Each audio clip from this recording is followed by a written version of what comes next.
آج ہم نا لیو ٹالسٹائے کے بہت ہی مشہور ناول جنگ اور امن پر بات کریں گے، جی اور خاص طور پر اس پر جو اہم ادبی تبصرے ہوئے ان کا ایک گہرائی سے جائزہ لینا ہے۔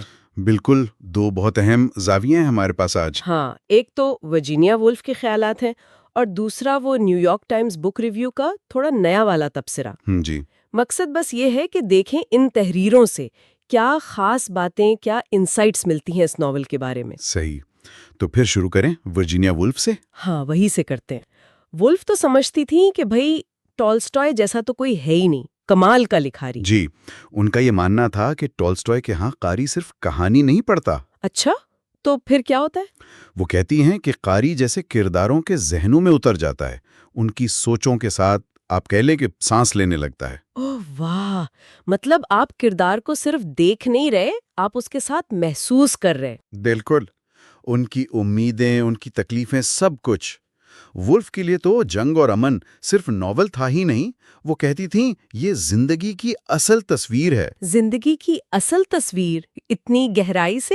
جی، اور اتنی جذباتی وضاحت اور نفسیاتی گہرائی کے ساتھ کہ وہ کہتی تھیں کہ یہ افسانے کی جو عام حدود ہے نا، ان سے بہت آگے نکل جاتا ہے۔ یہ تو بہت ہی زبردست بات ہے۔ اور وولف کا ایک اور نکتہ بھی تھا نا کہ ٹالسٹائے مطلب مسلط نہیں کرتے۔ ہاں ہاں، یہ بہت اہم ہے۔ وہ کہتی ہیں کہ ٹالسٹائے نا قاری کے ساتھ مل کر جیسے لمحہ بلمحہ معنی دریافت کرتا ہے۔ اچھا، یعنی یہ ایک قسم کا مشترکہ سفر ہے مصنف اور قاری کا۔ بالکل صحیح، زبردستی کوئی سبق نہیں پڑھایا جا رہا ہے۔ یہ تو واقعی گہری بات ہے۔ اچھا، اب آتے ہیں نیو یارک ٹائمز والے تبصرے کی طرف۔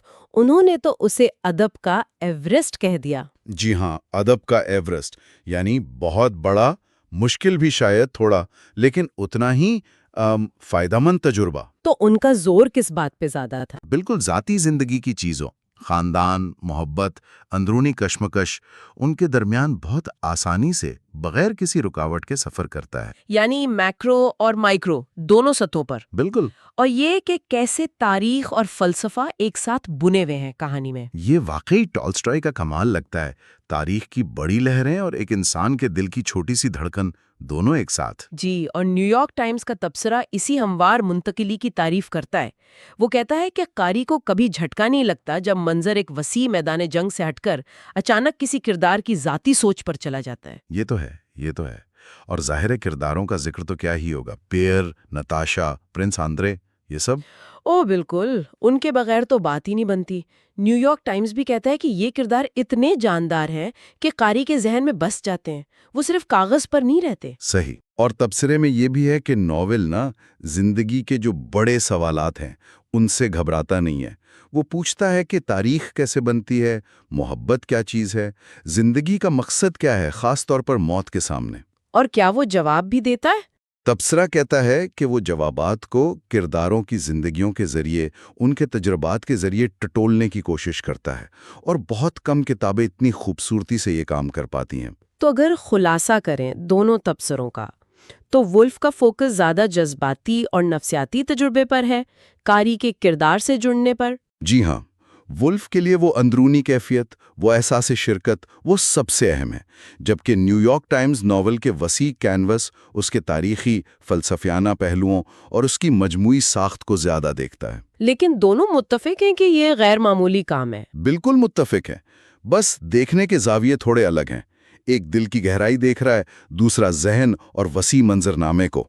تو ان تبصروں سے یہ بات تو بالکل صاف ہو جاتی ہے کہ جنگ اور امن صرف ایک کہانی نہیں ہے، یہ تو انسانی تجربے، تاریخ اور فلسفے کا ایک بہت ہی گہرا اور وسیع مطالعہ ہے۔ یقیناً، اور آخر میں ایک سوال شاید چھوڑنا چاہیے سوچنے کے لیے، جی ضرور۔ کہ جس طرح ورجینیا وولف نے محسوس کیا کہ ٹالسٹائے زندگی کی حقیقی تصویر کشی کرتا ہے، کیا آج کے دور میں اس میڈیا اور انفارمیشن کے شور میں کوئی تحریر یا کوئی فن پارا واقعی ویسی ہی گہری سچی تصویر کشی کر سکتا ہے؟